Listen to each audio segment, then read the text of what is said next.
오늘 우리에게 주신 하나님의 말씀은 여호수아서 23장 1절에서 3절 말씀입니다. 여호수아서 23장 1절에서 3절입니다.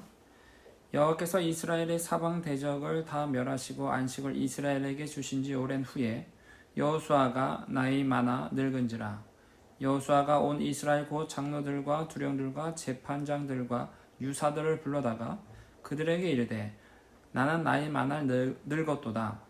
너희 하나님 여호와께서 너희를 위하여 이 모든 나라에 행하시는 일을 너희가 다 보았거니와 너희 하나님 여호와 그는 우리를 위하여 싸우신 자시니라. 아멘. 1절에서 2절은 여호수아가 나이가 많아 늙었다라고 하면서 이제 3절에서부터 이 3장은 23장은 여호수아의 이제 고별 설교이기도 합니다. 유언과 같은 말씀이죠.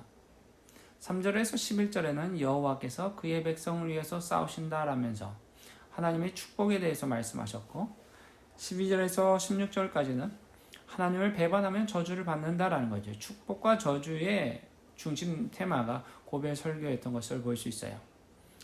3절에 보니까 너희 하나님 여호와 그는 너희를 위하여 싸우신다. 하나님이 이스라엘 민족을 싸우신다는 거죠. 그리고 5절에 보니까 너희가 그 땅을 차지할 것이다 라고 얘기하고요. 4절에 보니까 내가 요단에서부터 해지는 편 대해까지 이 지역에 있는 모든 땅을 차지할 것이다 라고 얘기하는 거죠. 그러므로 어떻게 하랍니까? 6절에 보니까 율법책에 기록된 것을 다 지켜 행하라. 자로나 우로나 치우치지 말라는 거죠. 하나님 말씀을 기록된 대로 다 지키라는 거죠. 그리고 7절에 그들의 신의 이름을 부르지 말라는 거죠. 가나안 땅에 있는 신의 이름을 부르지 말라고 하면서 여호와를 친근히 하라라는 거죠. 하나님께 가까이 하도록 말씀하시는 거예요. 그러면 하나님께서 보호하신다는 거죠. 9절에 하나님의 강대한 나라들을 쫓아내시고 10절에 보니까 한 명이 1000명을 쫓아내리로. 이 한 명이 어떻게 1000명을 쫓아냅니까? 하나님의 도우심이 없으면 안 되는 거죠. 그렇기에 여호와만을 사랑하라 11절에 말하고 있어요. 8절엔 여호와를 친근히 하라. 11절엔 여호와만을 사랑하라. 같은 의미죠. 사랑하는 것은 뭐죠? 하나님과 친근히 가는 거죠. 그리고 하나님의 말씀을 지키는 것이죠. 하나님 계명. 이것이 사랑하는 거죠. 사랑한다는 표현은 하나님께 친근히 가고 친해지려고 어떻게 하려고 애쓰는 거예요. 그리고 하나님 말씀을 지키려고 하는 것. 그리고 하나님을 섬기려고 하는 이것이 다 하나님을 사랑하는 것이죠. 그래서 12절에 너희에게 남아있는 민족과 혼인하면 왕래하면 13절에 너희에게 올무가 되고 덫이 되고 채찍이 되고 가시가 된다는 거예요. 우리 이방적인 요소들을 완전히 제거해야 된다는 것을 강조하시는 거죠.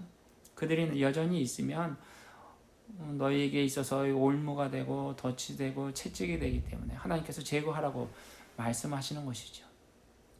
그러면서 어떻게 해요? 하나님을 섬기도록 말씀하는 거예요. 설교하는 거죠. 그러면서 하나님이 싸우셨다는 것을 아는 거죠.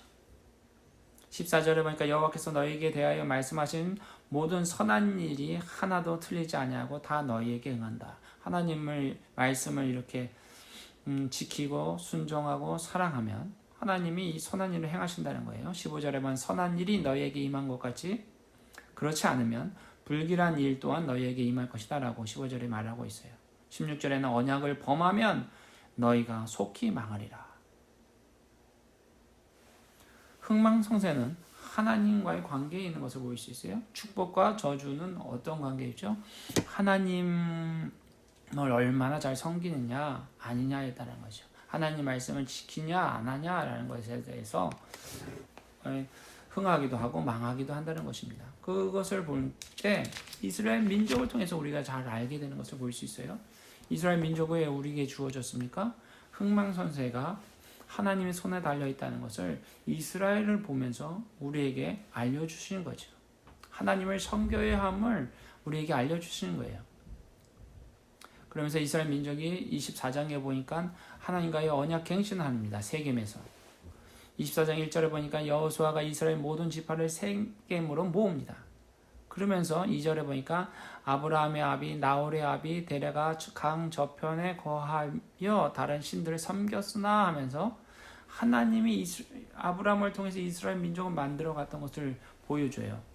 3절에 보니까 내가 하나님이 아브라함을 끌어내어 가나안으로 인도하여 하나님이 주어로예요. 하나님이 주어로 행하셨던 것에 대해서 이제는 3절에서 13절까지 쭉 내용을 언급합니다. 하나님께서 아브라함을 끌어내서 가나안까지 인도하셨는데 그때 행하셨던 것이 뭡니까? 볼까요? 3절 아브라함을 부르셨습니다. 하나님이 4절에 하나님이 이삭에게 야곱과 에서를 주셨습니다. 5절에서는 모세와 아론을 보내시고 인도하게 하셨습니다. 7절에는 너희와 애굽 사람 사이에 흑암을 두게 하셨습니다. 8절에는 아모리 땅을 점령케 하셨습니다. 10절에는 발람을 통해서 저주를 축복으로 바꾸셨습니다. 11절에는 가나안 땅의 사람들을 너희 손에 붙이셨습니다. 12절에는 왕벌을 보내 아모리 왕들을 쫓아내셨습니다. 13절에는 수고하지 않은 땅 성읍 과실을 먹게 하셨습니다. 누가요? 주어가 하나님입니다. 하나님이 그렇게 하셨다는 거죠. 아브라함을 통해서 지금까지 하나님이 인도하셨다는 거죠. 하나님이 하셨다는 것입니다. 우리 삶에서 하나님이 하신 것에 대해서 더욱 기억하시길 바랍니다. 그리고 하나님을 더욱 의지하시기를 바랍니다. 내 힘으로 했습니까? 하나님이 하셨습니까? 지금까지 살아온 길을 한번 생각해 보십시오. 때마다 돕는 하나님의 손이 있지 않았습니까? 저희가 여기 와서 이제 사역하고 있는 거 보면 정말 하나님이 하셨구나라는 고백을 합니다. 교회를 세우시고, 제가 일본 땅에 왔을 때, 교회 개척을 해야겠다라는 생각을 했는데, 이 교회 개척이 정말로 하나님의 은혜 아니었으면 할 수 없는 거였죠. 일본 땅에 왔을 때 일본 사람들을 전도해서 목회자를 세워서 교회 개척을 해야겠다라는 생각을 했는데 제가 일본에 와서 이제 지금까지 4교회가 개척이 되었고 목회자들이 저를 통해서 6명이 목사 안수를 받았습니다. 이게 하나님의 은혜인 것이죠. 제가 한 것이 아니고 하나님이 사람들을 보내주시고 하나님이 사람들을 만나게 하시고 목회자를 세우게 하시고 또 그분들이 개척해 나가고 이랬던 것. 하나님이 주셨던 비전이었었는데 10개의 교회 개척을 하는 것이 비전이었는데 전 능력이 없는데 하나님이 하나하나 하셨던 것을 보게 되는 것이죠. 하나님이 하셨습니다. 14절에 15절에 보면 여호수아가 오로지 하나님을 섬기라고 촉구합니다. 14절에 보니까 그러므로 이제는 여호와를 경외하며 성실과 진정으로 그를 섬겨라. 하나님을 섬기십시오라고 강조하는 거예요. 이렇게 인도하셨던 하나님입니다. 우리의 힘이 아닙니다. 하나님 하셨습니다. 라고 하면서 오로지 하나님을 경외하고 성실과 진정으로 그를 섬기라고 말하는 거예요. 그러면서 15절에는 나와 내 집은 여호와를 섬기겠노라 라고 여호수아는 말하는 거죠. 우리의 집은 어떻습니까? 하나님을 섬기는 집입니까? 어떤가요? 이런 외침에 백성들이 대답합니다. 여호와를 버리고 다른 신들을 섬기는 일을 우리가 결단코 하지 않겠다라고 16절에 말하고 해요. 이렇게 했음에도 불구하고 우상을 섬기게 됩니다. 사사기 2장 7절하고 10절하고 11절에 보면 특별히 10절에 보면 다른 세대 3세대입니다. 3세대로서 가나안 애굽에서 나왔던 사람 1세대, 가나안에 있던 사람 2세대, 지금은 이제 여호수아를 모르던 사람들은 3세대라고 봤을 때 이 3세대, 사사기에 나온 3세대들은 하나님을 완전히 잊어버린 세대입니다. 어찌 된 일인가요? 하나님을 알지도 못하고 또는 알리지도 않았던 것을 보였어요. 3세대한테. 평안했기에 하나님을 잊어버린 것이 아닌가 하는 생각을 합니다. 평안이 오히려 독이에요. 역경과 고난 속에서는 하나님을 찾게끔 되는데 평안할 때는 하나님을 잊어버리게 됩니다. 그렇기 때문에 더 하나님을 붙잡을 때가 언제죠? 평안할 때가 위기예요. 내가 너무 편하다. 그럼 위기입니다. 편안할 때일수록 하나님을 붙잡아야 하고 하나님과 멀어지지 않기 위해서 더 힘쓰고 애써야 합니다. 위기이고 역경이 있을 때는 자연스럽게 우리가 하나님을 찾게 됩니다. 그러나 평안할 때는 하나님과 점점 멀어지고 가기 때문에 평안할수록 더 하나님을 붙잡고 가려고 애를 써야 하는 거죠. 그래야지 하나님을 놓치지 않습니다.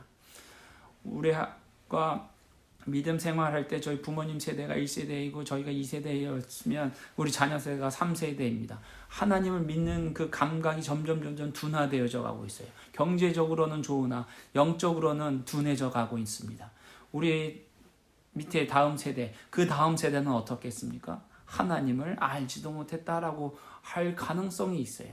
그러기에 우리는 더욱 하나님을 믿는 신앙을 또한 잘 가르쳐야 하는 거죠. 나와 내 집은 여호와만을 섬기겠다. 우리 자녀들은 여호와만을 섬기겠다라고 강조를 해야 하는 것이죠. 여호수아서 24장 19절에 보면 그는 거룩하신 하나님이시요 질투하시는 하나님이시니 너희 허물과 죄를 사하지 아니하실 것이다 라면서, 그래서 24절에 보면 우리 하나님 여호와를 섬기고 그 목소리를 우리가 청종하겠나이다 했던 그 외침이 계속 이어지게끔 해야 합니다. 그런데 이스라엘 민족은 31절에 여호수아의 사는 날 동안과 여호수아 뒤에 생존한 장로들이 사는 날 동안 여호와를 섬겼다. 여호수아가 있을 때까지만 섬기고 그 이후에는 하나님을 잊어버렸다라면서 사사기 시대로, 영적으로 암흑 시대로 들어가는 것이에요. 3세대가 하나님을 잊어버렸다는 것이죠. 우리는 그런 우를 범하면 안 됩니다. 우리 자녀들이 하나님을 온전히 믿는 그렇게 양육을 해야 되는 사명이 우리에게 있는 것입니다. 그리고 그 나라가 소망이 있는 것이죠. 기도하겠습니다.